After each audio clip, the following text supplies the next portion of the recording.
నేను ప్రభువుని చూచితిని. పునరుత్థాన మెసేజ్ ఇంతకంటే ఇంకేముంది? ఆ ఆర్థిక ఇబ్బందులు ఎంతో పెద్దవి, ఆ కష్టాలు ఎంతో పెద్దవి, ఆ అనారోగ్యాలు ఎంతో పెద్దవి. ఆదివారం అంటేనే మనం ఏమనుకుంటాం, ఇది rest day, washing day, vacuum day, so mutton day, non vegetarian day, every day other than worship day అని మాత్రం మనము అనుకుంటా ఉంటాం. ఆదివారము సాధారణంగా ఆలస్యంగా లేస్తాం. బైబిల్కి ఎంత విరుద్ధంగా జీవిస్తున్నామో ఇలాంటి వాక్యాలు చదువుతున్నాడో మనకు అర్థమవుతుంది కదా. ఆదివారం కదా అంత తొందరగా ఎందుకు లేపుతావు అనే భర్తలు ఉన్నారు, ఆదివారం కదా అంత తొందరగా ఎందుకు లేస్తావు అనే భార్యలు ఉన్నారు, ఆదివారం కదా ఇంకా పడుకోండి అని చెప్పే తల్లిదండ్రులు ఉన్నారు, ఆదివారం కదా అప్పుడే లేయాలా అనే పిల్లలు ఉన్నారు. యేసు ప్రభువు యొక్క శిలువ పాపికి ఎంత ప్రాముఖ్యమో, యేసు ప్రభు యొక్క పునరుత్థానము కూడా అంతే ప్రాముఖ్యము. ఒక నాణ్యమునకు రెండు వైపులా బొమ్మ బొరస్ అని ఎలాగుంటుందో, అలాగే యేసు అనే నాణ్యానికి ఓవైపు శిలువ, ఓవైపు పునరుత్థానం. ఈ రెండు లేకపోతే ఆ క్రైస్తవ్యం నిష్ప్రయోజనం. ఆయన సమాధిని జయించినాడు, సాతానును ఓడించినాడు, ముళ్ళు విరిచివేసినాడు, దాస్యపు శృంఖలాలను ఖండించాడు, సంకెళ్ళు తెంచినాడు. విజయోత్సాహముతో ఆర్భాటముతో ఆయన సమాధిలో నుండి తిరిగి లేచినాడు. దేవుడు అతనిని లేపెను, దానికి మేము సాక్షులం. ఈ క్రైస్తవ సాక్ష్యము మహోన్నతమైనది, ఉజ్వలమైనది, మహిమాన్వితమైనది. ఆ సాక్ష్యానికి ప్రతీక ఆదివారాన యేసు ప్రభు యొక్క రక్తము ద్వారా కొనబడిన వారు బల్ల చుట్టూ చేరి వచ్చి ఆరాధించుట. పునరుత్థానాన్ని గురించి సువార్తికులు అందరూ కనీసం ఒక అధ్యాయమైనా కేటాయించడానికి పూనుకున్నారు. మత్తయి 28, మార్కు 16, లూకా 24, యోహాను ఇంకొక మెట్టెళ్ళి 2 అధ్యాయాలు, యోహాను సువార్త 20, యోహాను 21. కానీ కనీసం సువార్తల్లోనే పునరుత్థానాన్ని గురించిన ప్రస్తావన 5 అధ్యాయాల్లో గ్రంథస్థం చేయబడింది. ఆయన యొక్క జీవితాన్ని లేదా జన్మమును గురించి అయితే మత్తయి సువార్త 2 అధ్యాయాల్లో, యోహాను సువార్త 2 అధ్యాయాల్లో, అంటే కనీసం 4 అధ్యాయాల్లో ఉంది. మార్కు, యోహాను భక్తుడు ఎందుకు ఆయన పుట్టుకను గురించి మౌనం వహించినారు. కానీ ఆయన శిలువ పునరుత్థానానికి వచ్చేటప్పటికి సువార్తికులు సమపాళ్లలో వారు పరిశుద్ధాత్మ దేవుడు అనుగ్రహించిన ప్రత్యక్షతను బట్టి మనకు తెలియచేయటానికి పూనుకున్న వైవిధ్యమైన వైఖరి ఆశీర్వాదకరం. యోహాను సువార్త 20వ అధ్యాయంలో యేసుప్రభు యొక్క పునరుత్థానాన్ని గురించిన అమోఘమైన సంగతులు ప్రస్తావించబడ్డాయి. మీరు అనుమతిస్తే 5 విషయాలు పరిగెరుకోవటానికి ప్రయత్నం చేస్తాం. పునరుత్థానుడైన యేసును చూచుట కంటే పునరుత్థాన దినాన భాగ్యం ఇంకేమీ లేదు. కొంతమంది ఖాళీ సమాధిని చూసినారు, మంచిదే. దేవతను చూసినారు, మంచిదే. అక్కడున్న వస్త్రాలు చూసినారు, మంచిదే. తోటమాలు అనుకొని చూసినారు, మంచిదే. They are all good things, but not the best one. The best thing is I have seen the Lords. నేను ప్రభువును చూచి తిని. ఏం చూశారు? 5 విషయాలు చూస్తామా? మొదటిది జాన్ చాప్టర్ 20, యోహాను సువార్త 20వ అధ్యాయం మొదటి వచనం. John chapter 20 verse 1. ఆదివారం ఇంకను చీకటిగా ఉన్నప్పుడు మగ్దలేని మరియా పెందలకడ సమాధి వద్దకు వచ్చి సమాధి మీద ఉండిన రాయి తీయబడి ఉండట చూచెను. మొదటిది చూచెను. సిసా సా సా సా వివరణము కాదు పునరుత్థానం అంటే. ఆలోచించడం కాదు, అన్వేషించడం కాదు, సత్యాన్వేషణ కాదు, ఇది చూచుట. అందుకే యోహాను భక్తుడు మొదటి పత్రిక 1వ అధ్యాయంలో జీవవాక్యమును కూర్చున్నది మేమేది కన్నులారా చూచితిమో. కనుక చూచుట. ఈమెకు బహుశా రాత్రి నిద్ర పట్టలేదేమో, ఎందుకంటే యేసుప్రభు వారు శిలువ మీద వేలాడదీయబడి చనిపోయిన రాత్రే చాలా ఇబ్బందిగా ఉంటుంది. ఎవరైనా మనకు బాగా పరిచయం ఉన్న వాళ్ళు చనిపోతే ఆ రాత్రి నిద్ర పట్టడం. అందులో ఆమె శిలువ దగ్గర ఉంది, live example of the sufferings of Jesus Christ. తర్వాత ఇంటికి వచ్చింది. శనివారం అంతా అలాగే ఉందేమో, ఆదివారం ఎలాగైనా సమాధి దగ్గరికి వెళ్ళాలని అంతకుముందు సువార్తికులు రాసినారు. వాళ్ళు కొన్ని దేహానికి పోయవలసిన సుగంధ ద్రవ్యాలు లాంటివి కొనుక్కొని వచ్చినారు, కొన్ని అని రాశారు. So resurrection always demands some price from us, whereas a cross has paid a very price for us. Resurrection demands price from our side. సిలువ మన కొరకు క్రయాన్ని చెల్లించింది, పునరుత్థానము మన యొద్ద నుండి క్రయాన్ని కోరుతుంది. అసుగంధ ద్రవ్యాలన్నీ సిద్ధం చేసుకునిందేమో. పెందల కడ అంటే యూదుల సమయం ప్రకారం ఉదయకాలం 6 గంటల్లోగా, దీన్ని ఆఖరి జాము 4వ జాము అని అంటారు. 3 నుండి 6 గంటలు తెల్లవారుజాము దాకా. బహుశా 6 గంటల ప్రాంతంలో ఆమె బయలుదేరి సమాధి దగ్గరికి వచ్చింది. చూడండి, మీరు ఎప్పుడైనా ఉదయం లేచిన వెంటనే సమాధిని గురించి ఆలోచిస్తారా? సాధారణంగా మనకు ఆలోచన వచ్చినా ఎందుకు ఉదయాన్నే ఇలాంటి ఆలోచనలు అని డైవర్ట్ చేసుకోవటానికి మనం ప్రయత్నం చేస్తూ ఉంటాం. సమాధి దగ్గరికి వెళ్ళిందంటే ఆ ఆలోచనలు తను ఎంత ప్రభావితం చేసినాయి. సాధారణంగా ఉదయాన్ని కానీ సాయంకాలం కానీ సమాధుల గురించి, చావుల గురించి, దయాలను గురించి, చనిపోయిన వాళ్ళని గురించి ఆలోచించు. ఎందుకంటే మనకు వేరే భయాలు ఉన్నాయి.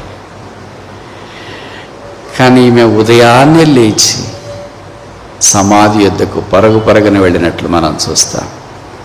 So she is the first one who discovered that the rock stone was rolled away. రాయి తీయబడి ఉండుట చూచెను. No discovery is greater than this discovery found by a woman. బైబిల్లో చాలా డిస్కవరీలు జరిగాయి, డిస్కవరీ ఛానల్స్ కూడా వచ్చినాయి. మరింత డిస్కవరీ ప్రపంచంలో ఎక్కడ కనబడదు. రాయి తీయబడి ఉండుట చూచెను. కనుక మొదటి చూపు, ప్రభువును చూడటానికి ఆటంకాలు ఏమేమి ఉన్నాయో అవి తొలగించబడి. ఎందుకంటే దీని గురించి ఆలోచిస్తే వెళ్ళారంట. మార్క్స్ వార్త 16వ అధ్యాయం, mark chapter 16. Mark chapter 16 verse 3, 3వ వచనం. మార్కు 16:3. వారు ఆదివారమున పెందలకడ లేచి బయలుదేరి మగ్దలేని మరొకటే కాకుండా అంత ఒక టీం ఉన్నట్లు మొదటి వచనంలో చూస్తా. మగ్దలేని మరియా, యాకోబు తల్లి మరియా, సొలోమి ఆయనకు పూయవలనని సుగంధ ద్రవ్యములను. ఏం రాయబడింది అక్కడ? మాట్లాడండి ఈరోజన్నా. కొన్ని ఈ మాట నేను ఎందుకు చెప్తున్నానంటే, there is some price that needs to be paid for the resurrection. ఆయన మనల్ని గుడ్ ఫ్రైడే రోజు కొన్నాడు. అపొస్తలుల కార్యాలు 20:28 దేవుడు తన స్వరక్తం ఇచ్చి సంపాదించిన, అంటే కొన్న సంఘం. ఇప్పుడు కొన్న తర్వాత మనం కూడా సుగంధ ద్రవ్యాలు తీసుకుని ఆయన్ని ఆరాధించటానికి, పూజించటానికి, పూయటానికి స్త్రీలు బయలుదేరినట్లు వాక్యంలో మనం చూస్తాం. అయితే వాళ్ళకి అవాంతరాలు ఉన్నాయి, ఆటంకాలు ఉన్నాయి. ఏంటో అవి అని అంటే, వారు ఆదివారమున పెందలకడ లేచి బయలుదేరి. ఇది మనకు చాలా ఆపోజిట్. ఆదివారం అంటేనే మనం ఏమనుకుంటాం, ఇది rest day, washing day, vacuum day, so mutton day, non vegetarian day, every day other than worship day అని మాత్రం మనము అనుకుంటా ఉంటాం. ఆదివారము సాధారణంగా ఆలస్యంగా లేస్తాం. బైబిల్కి ఎంత విరుద్ధంగా జీవిస్తున్నామో ఇలాంటి వాక్యాలు చదువుతున్నాడో మనకు అర్థమవుతుంది కదా. ఆదివారం కదా అంత తొందరగా ఎందుకు లేపుతావు అనే భర్తలు ఉన్నారు, ఆదివారం కదా అంత తొందరగా ఎందుకు లేస్తావు అనే భార్యలు ఉన్నారు, ఆదివారం కదా ఇంకా పడుకోండి అని చెప్పే తల్లిదండ్రులు ఉన్నారు, ఆదివారం కదా అప్పుడే లేయాలా అనే పిల్లలు ఉన్నారు. కానీ ఇక్కడ చాలా భిన్నంగా ఉంది. 4 సువార్తికులు ఇదే మాట రాశారు, పెందల కడ లేచి, పెందల కడ లేచి, పెందల కడ లేచి. అంటే దేవుడిని గణపరచాలని వాళ్ళకి ఆశ. నన్ను గణపరచువారు నేను 1 సమయాలు 2:30 మనం చూస్తాం.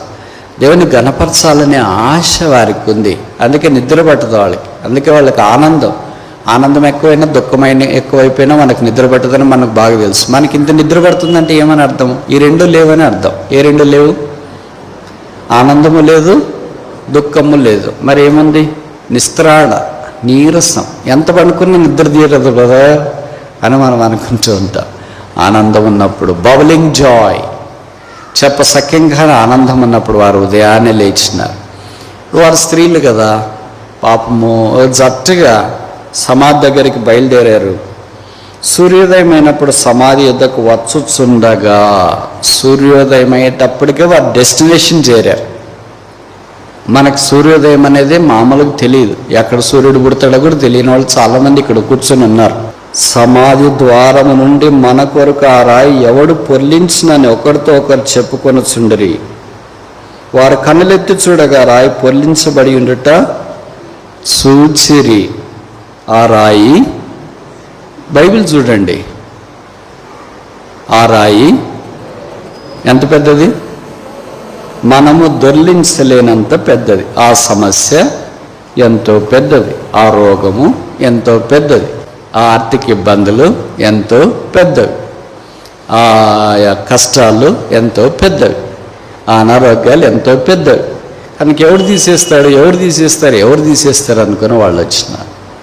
మనకి రిజరెక్షన్, పునరుత్థాన జ్ఞాపకం చేసేది ఏంటంటే ఎంతో పెద్దవి, ఎవరు తీసివేయలేనివి, ఎవరి చేత ఇది కాదు అనేవి. ఎంత పెద్దదంటే మార్క్ 1 మాట రాశాడు, ఎంతో పెద్దది. ఎంత పెద్దది? యోహాను 3:16 దేవుడి లోకం ఎంత ప్రేమించినాడు. బహుశా దాదాపు అంతే పెద్దదిగా వారికి అది ఆటంకంగా ఉంది. కానీ వారికి ఉన్న ఆశ ఎదుట ఆటంకం నిలవలేకపోయింది. మనకు ఆశ ఉంటే ఆటంకం నిలవదు. నిజంగా మనలాంటి వాళ్ళు ఉంటే ఏమనుకురించామంటే, అది రాయేశారు కదన్న నిన్న, అది సీల్ చేశారు, అది తీసినారని తెలిసిన తర్వాత వెళదాంలేండి, తెలియకుండానే అక్కడికి వెళ్ళి నిలబడ్డం ఎందుకు ఎండలో? ఎలాగో మనం తీసుకోలేం కదా. ఇది లైఫ్ ఆఫ్ అన్బిలీఫ్, అవిశ్వాస జీవితం అంటారు దీన్ని.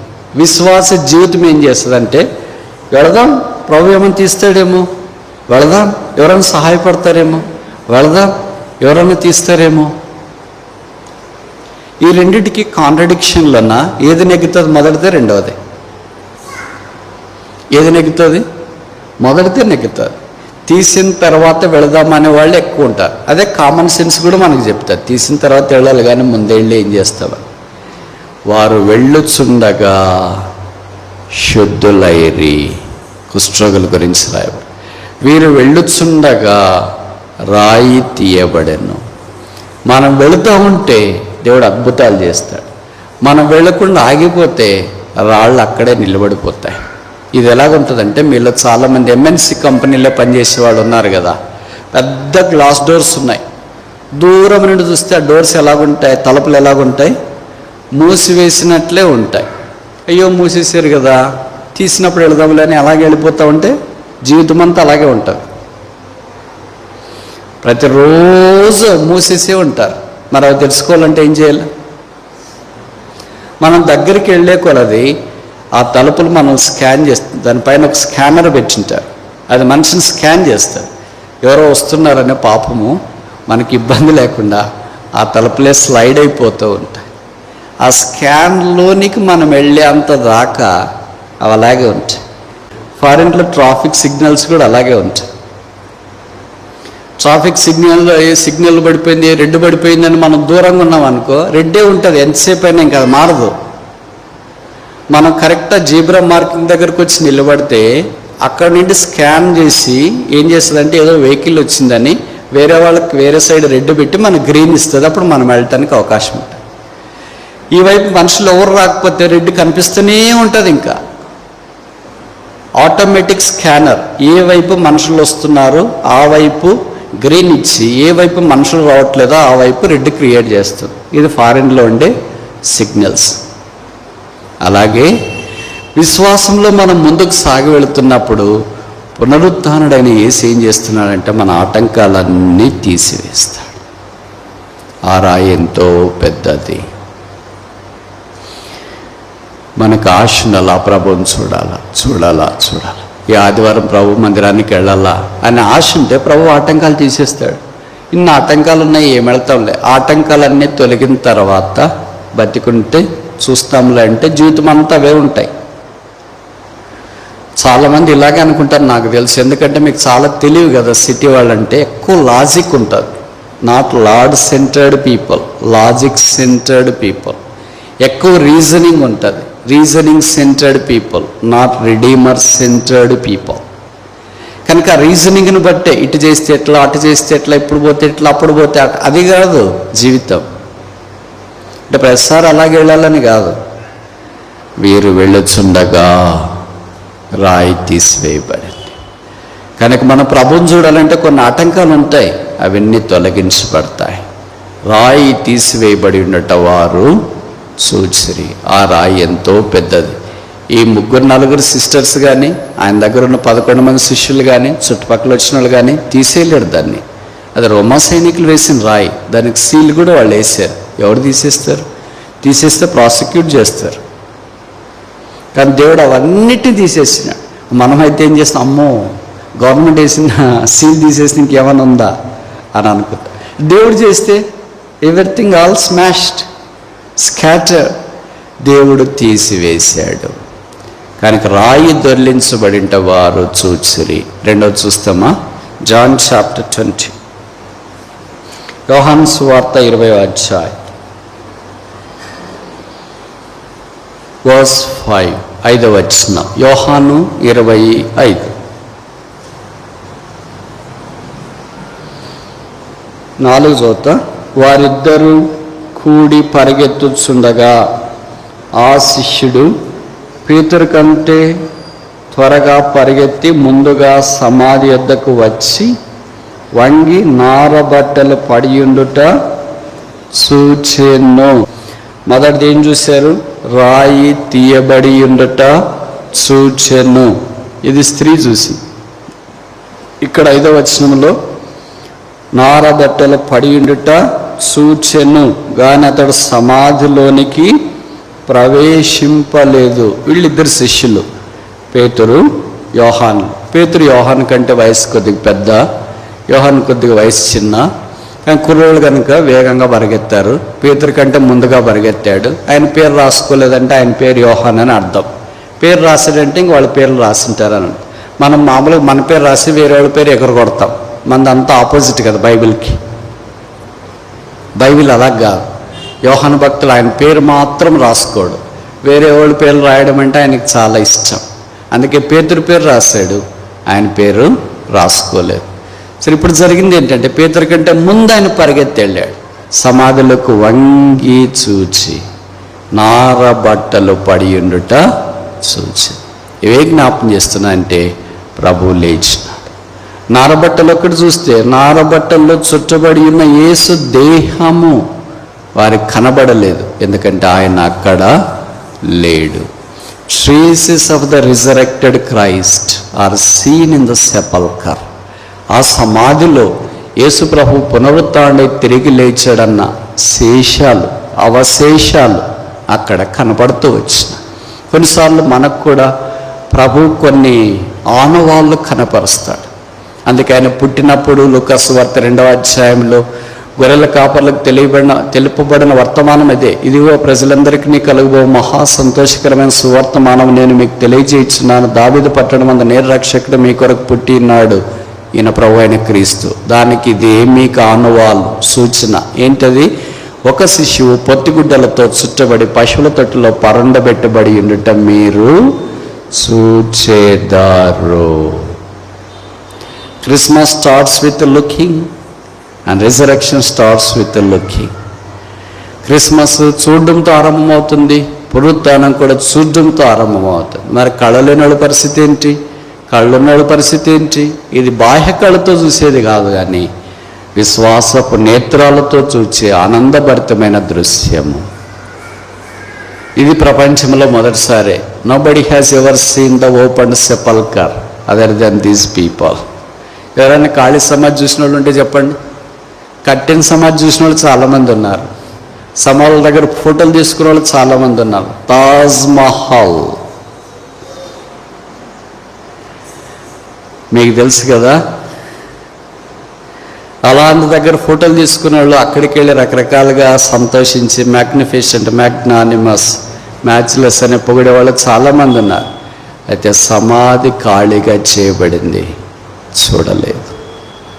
ఈ లోకంలో ఏదైనా చూడొచ్చు. చంద్రమండలాన్ని కూడా చూశారు, నక్షత్రాలను కూడా టెలిస్కోప్ పెట్టి చూస్తున్నారు, సూక్ష్మ జీవులను కూడా మైక్రోస్కోప్ పెట్టి చూస్తున్నారు, సముద్రాన్ని కూడా స్కానర్స్ పెట్టి చూస్తున్నారు, భూమిలో కూడా లోపల ఎక్కడెక్కడ ఖనిజాలు ఉన్నాయో స్కానర్స్ పెట్టి చూస్తున్నారు.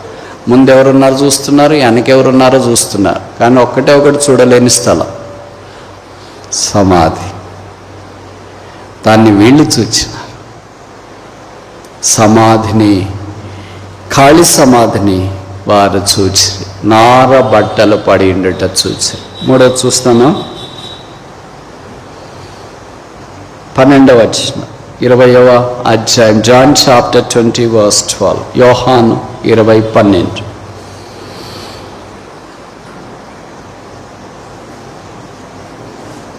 కూడా చదువుతా.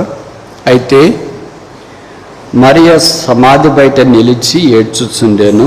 ఆమె ఏడ్చుచు సమాధిలో వంగి చూడగా తెల్లని వస్త్రములు ధరించిన 2 దేవదూతలు యేసు దేహం ఉంచబడిన స్థలములో తల వైపునొకడును కాళ్ళ వైపునొకడును కూర్చుండుట కనబడెను. ఆమె ఏడ్చుచు సమాధిలోనికి వంగి చూడగా ఎవరిని చూసింది? దేవదూతలను చూచింది. కుడివైపున ఒకళ్ళు, ఎడం వైపున. దేవదూతలు చాలా గొప్ప వ్యక్తులు, వారు పరసంబంధమైన వారు. అయితే భూమి మీద ఆయా సందర్భాల్లో సహాయం కొరకు ప్రభు వారిని పంపించేవారు. ప్రభు వారి గెత్సేమనే తోటలో ప్రార్థించి అలసిపోయినప్పుడు దేవదూతలు వచ్చి ఆయనకు పరిచర్య చేసి, ఆయా సందర్భాల్లో మనకు దేవదూతలు కనిపిస్తున్నారు. పేతురు చెరసాల్లో వేయబడినప్పుడు దేవుని దూత వచ్చి ఆయన బయటికి తీసుకుని వచ్చి, దేవుని దూతలు కనిపిస్తున్నారు అని అంటే పాత నిబంధనలో ఏ అభిప్రాయం అంటే చనిపోతారేమో అని అనుకునేవాడు. అందుకని మన భార్య చనిపోతానేమో అని అనుకునింది. ఆమె దేవత కనిపించినాడు కదా, నేను కుమారుని కంటానని చెప్పాడు కదా, ఆయన కూడా అలాగే అనుకున్నాడు. కానీ తర్వాత తేరుకొని మనం చనిపోయేటట్లుంటే దేవుడి దూత ఎందుకు కనిపిస్తాడు, మన కుమారుడు ఎందుకు కలుగుతాడని అన్నాడు. జకర్యా, లూకాసు వార్తలో కూడా మనం చూస్తాం. దేవుని దూత ఆయనకి ప్రత్యక్షమై నువ్వు కుమారుడిగా అంటావని చెప్పినప్పుడు ఆయన భయపడిపోయినాడు. అలాగే మా కన్యకైన మరే దగ్గరకు కూడా దేవుని దూత వచ్చినప్పుడు ఆమె భయపడి, ఆ గొర్రెల కాపాలు పొలంలో ఉన్నప్పుడు వాళ్ళకు కూడా దేవుని దూతలు ప్రత్యక్షమైనప్పుడు భయపడి. ఆయన ఇక్కడ భయపడలేదేంటి? వాళ్ళు కూర్చున్నారు, వాళ్ళు నిలబడలేదు. కూర్చున్నారంటే అర్థం ఏంటి? విశ్రాంతిలో ఉన్నారు. కూర్చునేది పనిష్మెంటా, నిలబడేది పనిష్మెంటా?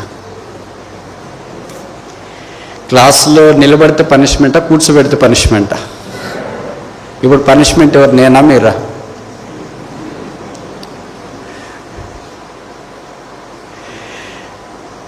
మగ్దలేని మరి సమాధి దగ్గర నిలబడింది. బట్ ఎవరు కూర్చుని ఉన్నారు? దేవదూతలు కూర్చుని ఉండడు చూసి. ఆమె ఇప్పటిదాకా ఏం చూసింది?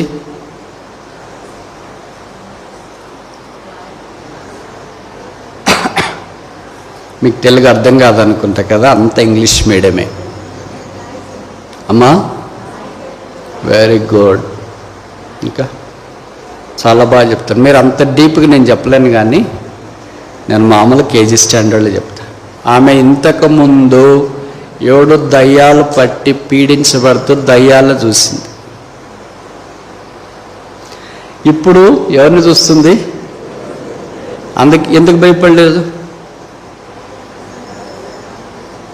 అర్థమైందా మీకు లాజిక్? ఇప్పుడు లాజిక్ పనిచేయదు. ఇప్పుడు విశ్వాసంతో ఆలోచిస్తారు. విశ్వాసం ఉండవలసినప్పుడు లాజిక్ మనం తీసుకుంటాం, లాజిక్ తీసుకోవాల్సినప్పుడు విశ్వాసాన్ని తీసుకోవటానికి ప్రయత్నం చేస్తాం. దయ్యాలు బట్టిన ఆమె దేవతలకి ఎందుకు భయపడుతుంది? ఒక దయ్యం, 2 దయ్యాలు, 3 దయ్యాలు కాదు, 7 దయ్యాలతో తన జీవితంలో పోరాడి వచ్చిన ఆమె దేవతలకి ఎందుకు భయపడుతుంది?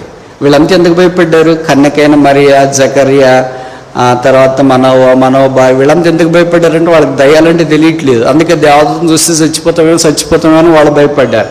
ఈమెకి దయ్యాలు చాలా బాగా పరిచయం. 1 కాదు, 2 కాదు, 3 కాదు, 4 కాదు, బైబిల్లో రాయబడింది 7 దయ్యములు పట్టిన మగ్దలేను మరి 7 దయ్యాలతో వచ్చిన ఆమె 2 దేవదూతలను చూస్తే ఎంత సంబరపడిపోతుంది. నేను ఇప్పుడు దాకా జీవితంలో దయ్యాలను చూశాను కానీ దేవదూతలు ఇలాగుంటారా? ఆమె దేవదూతలను చూసింది. అందుకే సంతోషంతో బహుశా అక్కడే నిలబడిపోయింది. ఆమె వంగి చూడగా, నువ్వు ఉన్న దగ్గర నిలబడితే కనపడే వాళ్ళు, నీ స్టేటస్, నీ కులము, నీ మతము, నీ ప్రాంతము, నీ డబ్బు, నీ స్థానము, నేను ఇట్లే నిలబడుతుంటే దేవతలు కనపడరు. ఎవరు కనిపిస్తారు?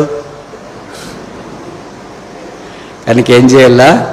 వంగి చూడగా అంటే నీ పొజిషన్ తగ్గించుకోవటానికి ఇష్టపడాలి, నీ స్థానం నుండి కిందికి దిగి రావటానికి ఇష్టపడాలి.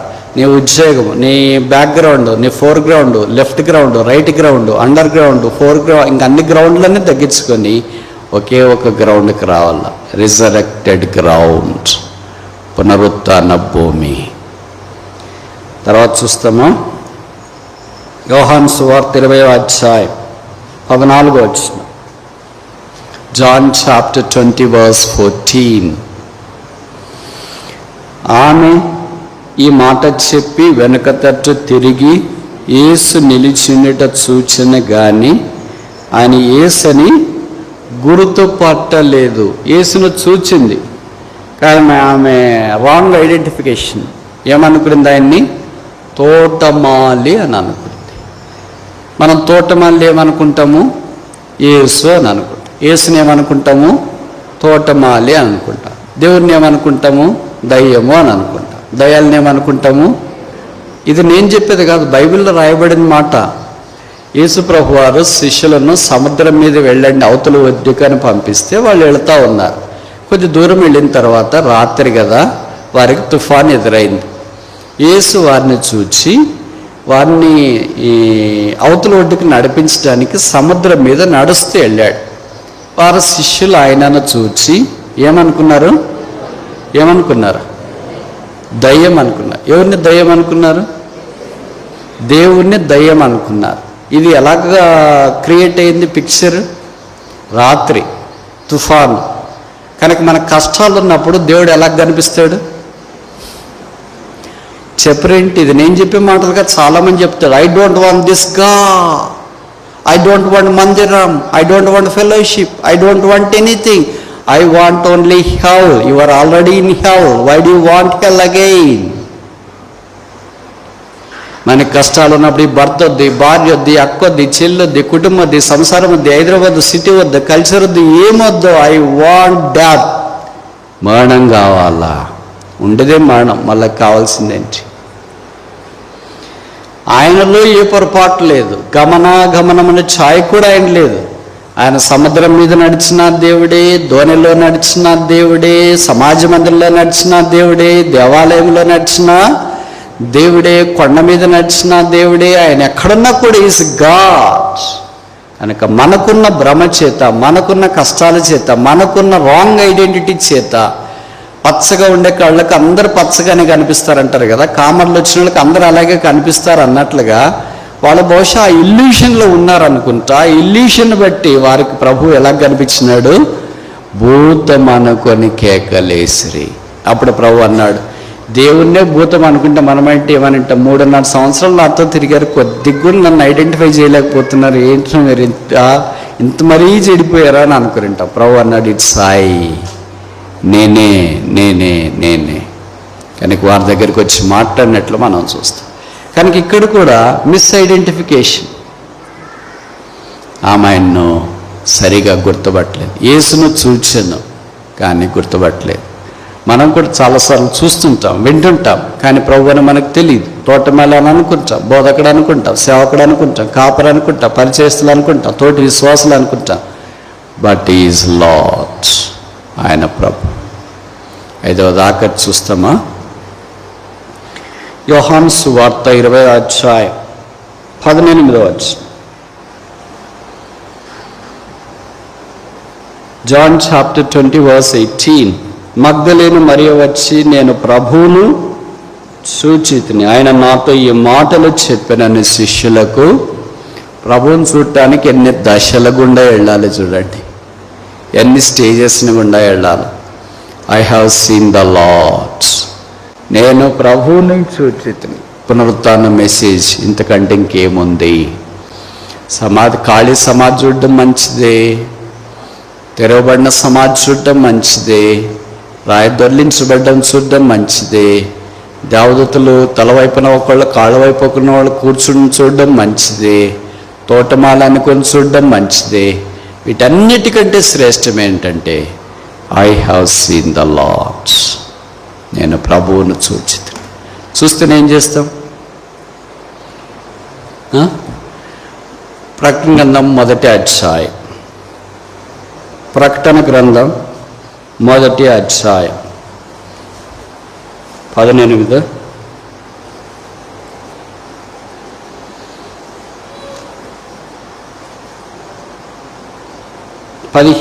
17.